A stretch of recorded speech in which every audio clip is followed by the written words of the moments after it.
Hello dear student, রায় Martin মাধ্যমিক প্রশ্নবিচিত্রা 2027 ভোল 1-এর এই বইটির জীবনবিজ্ঞান বিষয়ে 2 নম্বর মডেল প্রশ্ন আজকে আমরা সমাধান করব।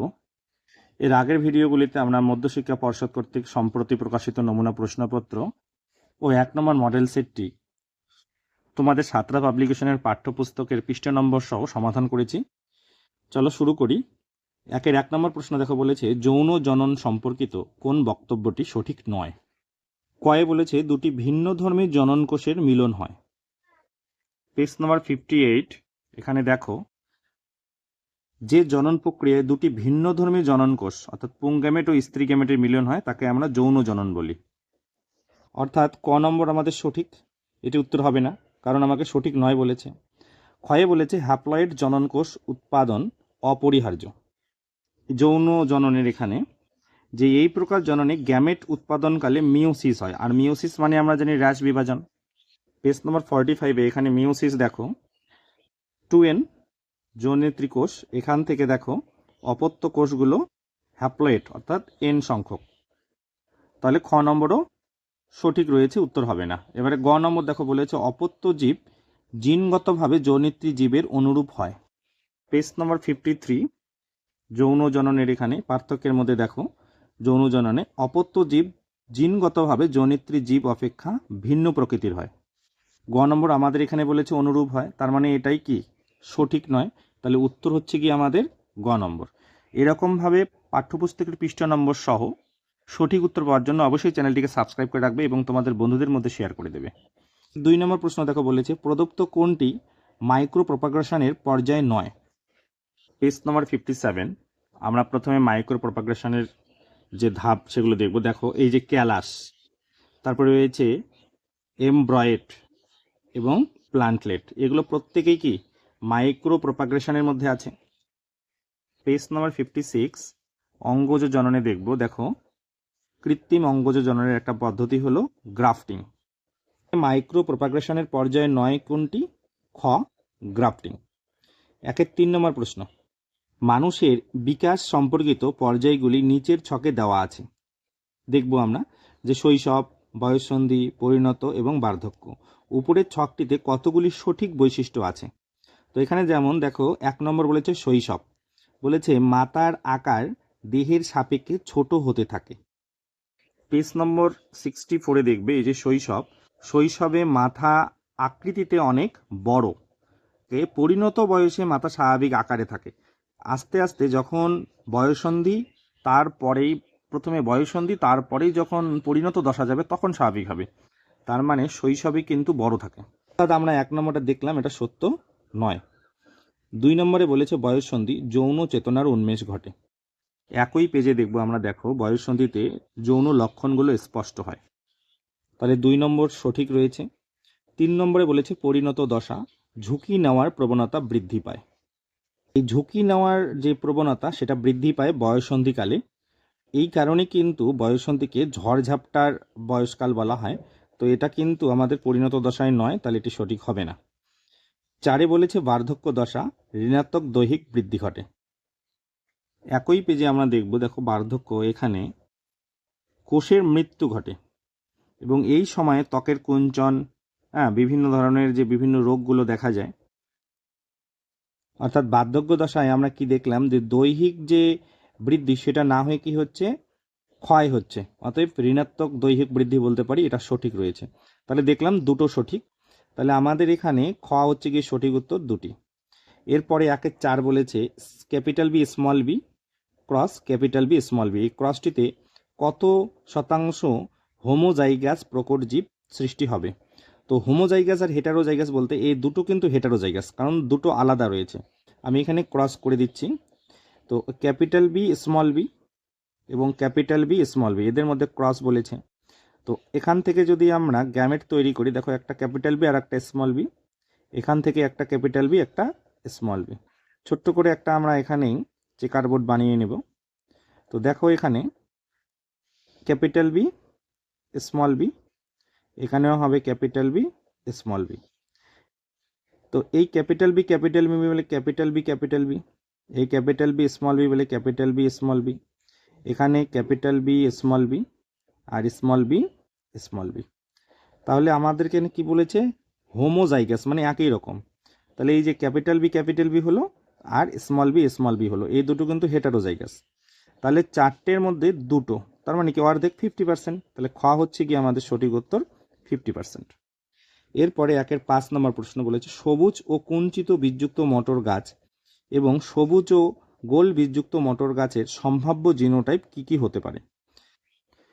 পেজ নম্বর 79, এখানে দেখো সবুজ ও গোলাকার এই যে জিনোটাইপ রয়েছে এবং সবুজ ও কুঞ্চিত এই যে জিনোটাইপ রয়েছে।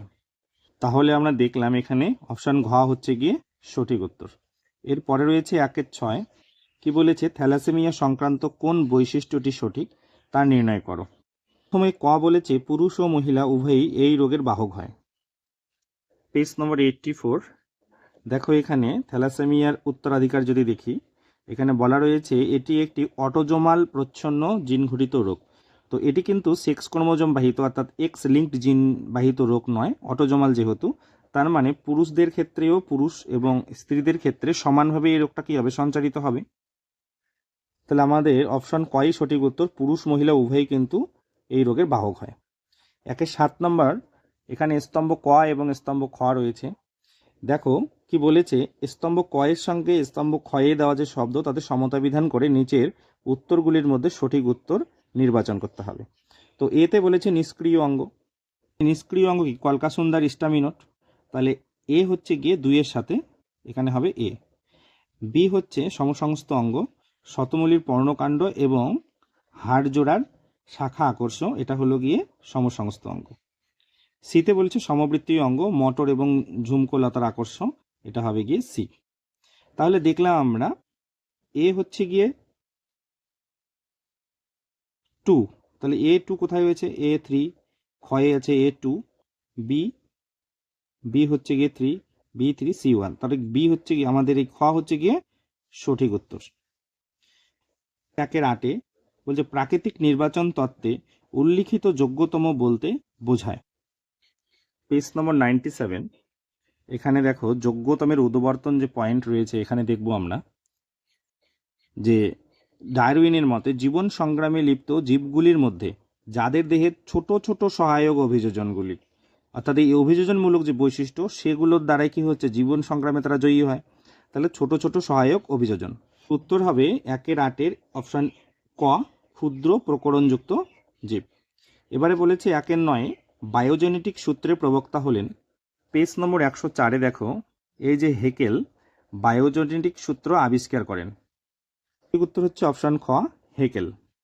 এরপরে বিভাগ খ 2-1 বলেছে অযৌন জনন পদ্ধতিতে ড্যাশটি জীব থেকে অসংখ্য অপত্য জীব সৃষ্টি হয়। পেজ নম্বর 53, এখানে দেখো অযৌন জননে দেখব জনিত্রী জীবের সংখ্যা এখানে একটি, এবং এই একটি জনিত্রী জনু থেকেই কিন্তু অনেকগুলো অপত্য তৈরি হয়। আর এই অপত্যগুলোকে, অর্থাৎ অনেকগুলো যে অপত্য তৈরি হচ্ছে সেই অপত্যগুলোকে একত্রে কিন্তু বলা হয় ক্লোন। উত্তর হবে এখানে 1টি। 2-2 বলেছে একটি মরা ইঁদুরকে খাওয়ার জন্য পেঁচা ও বাজপাখির মধ্যে ড্যাশ সংগ্রাম হয়।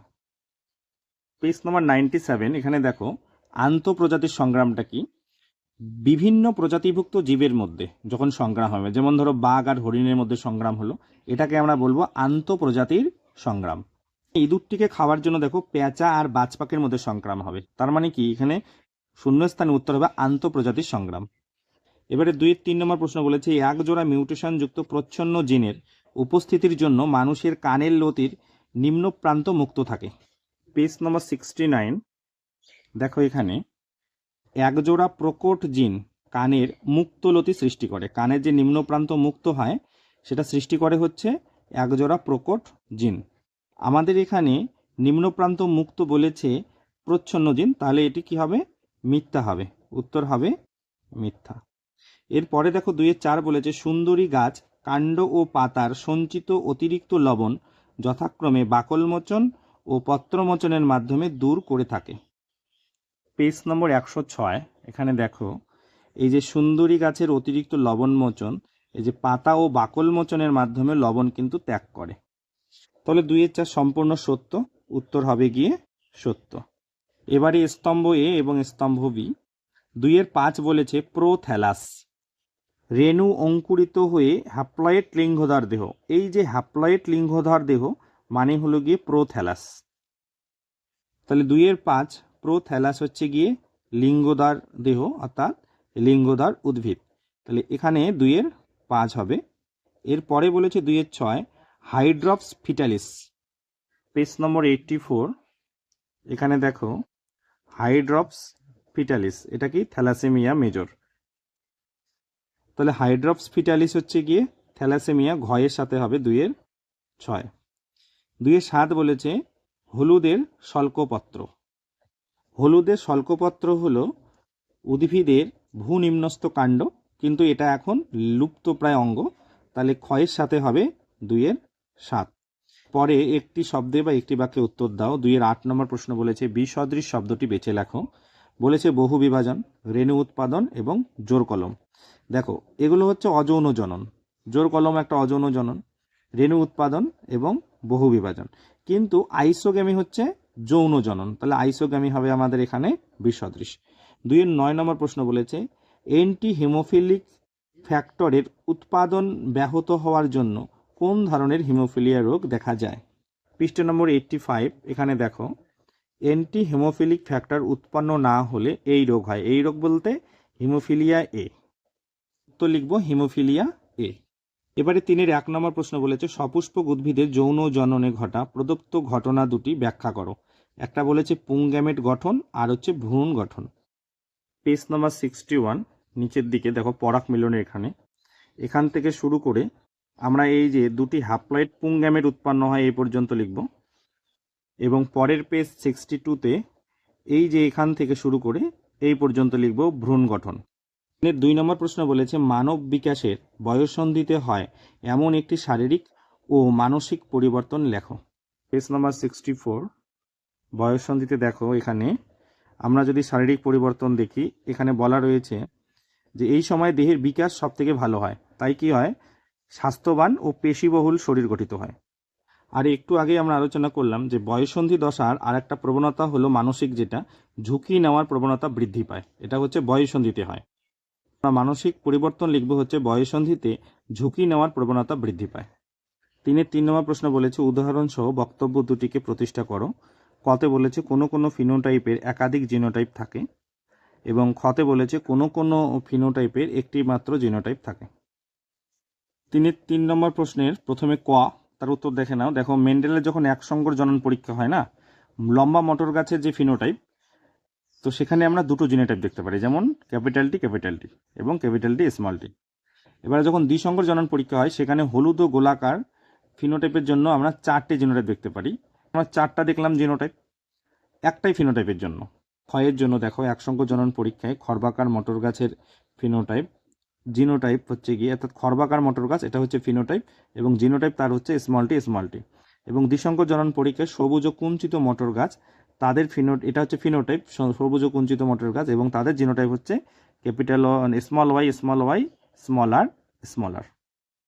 4 নম্বর প্রশ্ন বলেছে মহিলাদের তুলনায় পুরুষদের হিমোফিলিয়া হওয়ার সম্ভাবনা বেশি থাকে, উক্তিটিকে ব্যাখ্যা করো। 4-এর উত্তরটি দেখে নাও। দেখো হিমোফিলিয়া একটি এক্স লিঙ্কড প্রচ্ছন্ন রোগ, অর্থাৎ প্রচ্ছন্ন জিন ঘটিত রোগ। তো পুরুষদের একটি মাত্র এক্স ক্রোমোজোম থাকায় তাতে একটি ত্রুটিপূর্ণ জিন যদি থাকে তাহলে হিমোফিলিয়া রোগটি কিন্তু প্রকাশ পায়। কিন্তু মহিলাদের ক্ষেত্রে দুটি এক্স ক্রোমোজোম থাকায় তাতে একটি ত্রুটিপূর্ণ জিন থাকলে রোগটি কিন্তু প্রকাশ পায় না, কেবলমাত্র বাহক অবস্থায় থাকে। তার মানে কি বুঝলাম যে পুরুষদের ক্ষেত্রে হিমোফিলিয়া হওয়ার সম্ভাবনা তাহলে বেশি। এবারে 5 নম্বর বলেছে একটি লাল ফুল বিশিষ্ট সন্ধ্যামালতী গাছের সঙ্গে সাদা ফুল বিশিষ্ট সন্ধ্যামালতী গাছের সংকরণে F2 জনিত ফিনোটাইপ ও জিনোটাইপের অনুপাত একই হওয়ার কারণ কি। পেজ নম্বর 81 এই বিবরণ থেকে লিখবে। এখানে দেখো ফিনোটাইপ এবং জিনোটাইপ অনুপাত একই রয়েছে সেটা বলা আছে। 6 নম্বর প্রশ্ন বলেছে অত্যাধিক হারে বংশবিস্তার দ্বারা জ্যামিতিক হারে সংখ্যা বৃদ্ধি জীবের একটি সহজাত প্রবৃত্তি। দুটি উদাহরণের সাহায্যে বক্তব্যটির সত্যতা প্রমাণ করো। পেজ নম্বর 96 একদম শেষে দেখো এখানে ডারউইনের ব্যাখ্যায় যে অত্যাধিক হারে বংশবৃদ্ধি, এখান থেকে শুরু করে পরের পেজ নম্বর 97-এ এখানে উদাহরণ রয়েছে। এই যেমন এখানে স্ত্রী সালমন মাছ 3 কোটি ডিম পারে, তারপরে ঝিনুক একেবারে 12 কোটি ডিম্বাণু উৎপাদন করতে পারে, এবং এছাড়াও হাতির যে উদাহরণ রয়েছে সেটাও তোমরা দিতে পারো। 7 নম্বর প্রশ্ন বলেছে কোয়াসার্ভেট থেকে প্রোটোসেলের উৎপত্তি কিভাবে ঘটেছিল তা প্রাণের জৈব বিবর্তন তত্ত্বের দ্বারা ব্যাখ্যা করো। পেজ নম্বর 93। এখানে দেখো এই যে এককোষী জীবের উৎপত্তি, এই জায়গায় এই যে কোয়াসার্ভেট কি থেকে কিভাবে প্রোক্যারিওটিক জীবের উৎপত্তি হলো, এককোষী জীবের উৎপত্তি বলা রয়েছে, এই পয়েন্টটাকে লিখতে হবে। 8 নম্বর প্রশ্ন বলেছে প্রদত্ত দুটি ক্ষেত্রে মৌমাছিদের কি ধরনের আচরণ বৈশিষ্ট্য দেখা যায়। কতে বলেছে খাদ্যের উৎস যদি 100 মিটারের বা তার কম থাকে, খতে বলেছে খাদ্যের উৎস যদি 100 মিটারের বেশি থাকে। পেজ নম্বর 107। এখানে দেখো বলেছে যে খাদ্যের উৎস যদি 50 থেকে 75, তোমরা এখানে 100 পর্যন্ত লিখবে। যদি 100 বা 100 কম থাকে সেক্ষেত্রে কর্মী মৌমাছিরা চক্রাকার নৃত্য প্রদর্শন করে। খতে যেটা বলেছে যদি 100-র বেশি হয় তো 75-এর জায়গায় 100 হবে, এর বেশি হলে কি হবে ওয়াকটেল নৃত্য প্রদর্শন করে, এটা লিখতে হবে। এবারে বিভাগ ঘ। বিভাগ ঘয়ের 1 নম্বর প্রশ্ন বলেছে লেখচিত্রের সাহায্যে ফার্নের যৌনক্রম বর্ণনা করো। একই সাথে বলেছে প্রদত্ত দুটি বৈশিষ্ট্যের উপর নির্ভর করে বায়ু পরাগী ও পতঙ্গ পরাগী ফুলের পার্থক্য লেখো। ফুলের প্রকৃতি এবং পরাগরেণুর বৈশিষ্ট্য। পেজ নম্বর 58। এখানে দেখো ফার্নের যৌনক্রম রেখাচিত্রের মাধ্যমে বর্ণনা করা রয়েছে, এটা লিখবে। পরের পাটের অংশের জন্য দেখো পার্থক্য। ফুলের আকৃতি বায়ু পরাগী ফুলের ক্ষেত্রে ক্ষুদ্র, বর্ণহীন এবং গন্ধহীন হয়, এবং পতঙ্গ পরাগী ফুলের ক্ষেত্রে ফুল উজ্জ্বল বর্ণের ও সুগন্ধযুক্ত হয়। এবার পরাগরেণুর বৈশিষ্ট্য যদি দেখি, বায়ু পরাগী ফুলের ক্ষেত্রে হালকা, মসৃণ, বাতাসে যাতে ভেসে থাকতে পারে সেরকম, এবং পতঙ্গ পরাগী ফুলের ক্ষেত্রে কি হচ্ছে আঠালো এবং কণ্টকিত হয় যাতে পতঙ্গের গায়ে আটকে থাকতে পারে, এটা গায়ে হবে, গায়ে আটকে থাকতে পারে। 4-এর অথবা প্রশ্ন বলেছে প্ল্যানেরিয়ার পুনরুৎপাদন পদ্ধতি লেখো, এবং বলেছে মূল, কাণ্ড, পাতার মাধ্যমে উদ্ভিদের প্রাকৃতিক অঙ্গজ বংশবিস্তার উদাহরণ সহ ব্যাখ্যা করো। পেজ নম্বর 55। এখানে দেখো প্ল্যানেরিয়া, তার পুনরুৎপাদন পদ্ধতি এখান থেকে লিখবে। পেজ নম্বর 55 একদম নিচের দিকে দেখো এই যে প্রাকৃতিক অঙ্গজ জননের মূল, এখান থেকে লিখবে। পরের পেজ 56, এখানে দেখো কাণ্ড এবং পাতা রয়েছে, এই পর্যন্ত লিখতে হবে।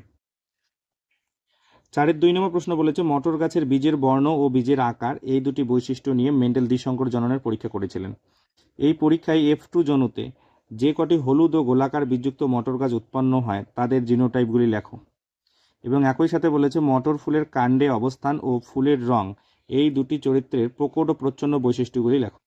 পেজ নম্বর 78। এখানে দেখো মেন্ডেলের এই যে দ্বিসংকর জনন পরীক্ষা, এবং পরের পেজ 79-এ এখানে হলুদ ও গোলাকার যে মটর গাছগুলো উৎপন্ন হয়েছিল তাদের জিনোটাইপ লেখা রয়েছে, এই জিনোটাইপগুলোকে তোমাদের শুধু লিখতে হবে। পরের অংশের জন্য পেজ নাম্বার 74, এখানে দেখো কাণ্ডে ফুলের অবস্থান, এর প্রকট বৈশিষ্ট্য হলো কাক্ষিক, প্রচ্ছন্ন বৈশিষ্ট্য হলো শীর্ষস্থ, এবং ফুলের বর্ণ বা ফুলের রং, প্রকট বৈশিষ্ট্য হলো বেগুনি এবং প্রচ্ছন্ন বৈশিষ্ট্য হলো সাদা। 4-এর 2 অথবা প্রশ্ন বলেছে একজন স্বাভাবিক অথচ বাহক মহিলার সঙ্গে, তার মানে বাহক মহিলা একজন থ্যালাসেমিক পুরুষের বিবাহ হলে, এবং পুরুষ হচ্ছে গিয়ে থ্যালাসেমিয়া আক্রান্ত, তাদের সন্তানদের থ্যালাসেমিয়া আক্রান্ত হওয়ার সম্ভাবনা কত শতাংশ একটি ক্রসের সাহায্যে দেখাও। একই সাথে বলেছে পুরুষদের হোমোগ্যামেটিক বলা হয় কেন। তো চলো ক্রসটি দেখে নিই। এই যে থ্যাল হচ্ছে গিয়ে থ্যালাসেমিয়া সৃষ্টিকারী প্রচ্ছন্ন অ্যালিল, অর্থাৎ এই শুধু থ্যাল যেখানে থাকবে সেখানেই এই প্রচ্ছন্ন জিনটি রয়েছে। থ্যাল প্লাস হচ্ছে স্বাভাবিক অ্যালিল। তো বাহক মহিলা বলেছে, তাই মহিলার ক্ষেত্রে একটা কি হবে স্বাভাবিক হবে আর একটা আক্রান্ত, এবং থ্যালাসেমিক পুরুষ বলেছে তাই দুটোই হচ্ছে গিয়ে আক্রান্ত। এবার আমরা এদের মধ্যে যদি গ্যামেট তৈরি করি, দেখো এখানে দুটো গ্যামেট তৈরি হবে, একটা হচ্ছে থ্যাল প্লাস মানে হচ্ছে স্বাভাবিক, আর একটা হচ্ছে গিয়ে আক্রান্ত।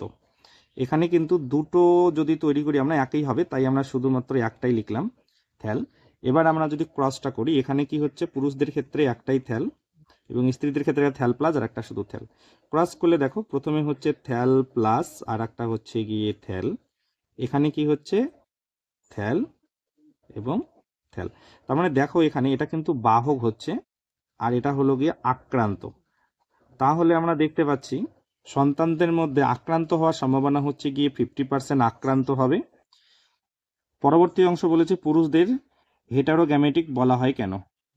পেজ নম্বর 40, এখান থেকে দেখবে এই যে পুরুষদের ক্ষেত্রে দু রকমের গ্যামেট এবং এক্স এবং ওয়াই, এই কারণে এটাকে হেটারোগ্যামেট বলা হয়, এই পর্যন্ত লিখলে হবে। তাই প্রশ্ন বলেছে জীবাশ্ম কি। একই সাথে বলেছে বিভিন্ন জীবাশ্মের উচ্চতা, দাঁতের ও পায়ের আঙ্গুলের পরিবর্তন দ্বারা যোগ্যতার বিবর্তনের ইতিহাসকে কিভাবে ব্যাখ্যা করা যায়। পেজ নম্বর 99, এখানে দেখো জীবাশ্মের সংজ্ঞা রয়েছে, এখান থেকে শুরু করে এই পর্যন্ত লিখবে। পেজ নম্বর 99-এর এখানে ঘোড়ার যে বিবর্তনের মূল বৈশিষ্ট্যগুলো রয়েছে এখান থেকে শুরু করে পরবর্তী পেজ এই 100 এই পর্যন্ত লিখবে। এই মডেলের সর্বশেষ প্রশ্ন বলেছে মাছের পটকা ও পায়রার বায়ুথলি কিভাবে অভিযোজনে সাহায্য করে। একই সাথে বলেছে শুষ্ক মরু অঞ্চলের জলের ক্ষয় রোধে ক্যাকটাসের দুটি অভিযোজনগত বৈশিষ্ট্য আলোচনা করো। পেজ নম্বর 105, এখানে দেখো এই যে পটকা রয়েছে, ছবি সহ পটকা আলোচনা করবে, এই পর্যন্ত লিখতে হবে। পর 106 দেখো পায়রার বায়ুথলি, এখান থেকে শুরু করে এই পর্যন্ত লিখবে। তো পরবর্তী অংশ 105 পেজ, এখানে দেখো ক্যাকটাসের অভিযোজন রয়েছে, এই পর্যন্ত লিখবে। থ্যাংক ইউ ভিডিওটিকে শেষ পর্যন্ত দেখার জন্য। পরের ভিডিওতে আমরা 3 নম্বর মডেল নিয়ে আসবো। ভালো লাগলে লাইক করে বন্ধুদের মধ্যে শেয়ার করে দেবে। কোনো প্রশ্নের সমস্যা হলে অবশ্যই কমেন্টে জানাবে।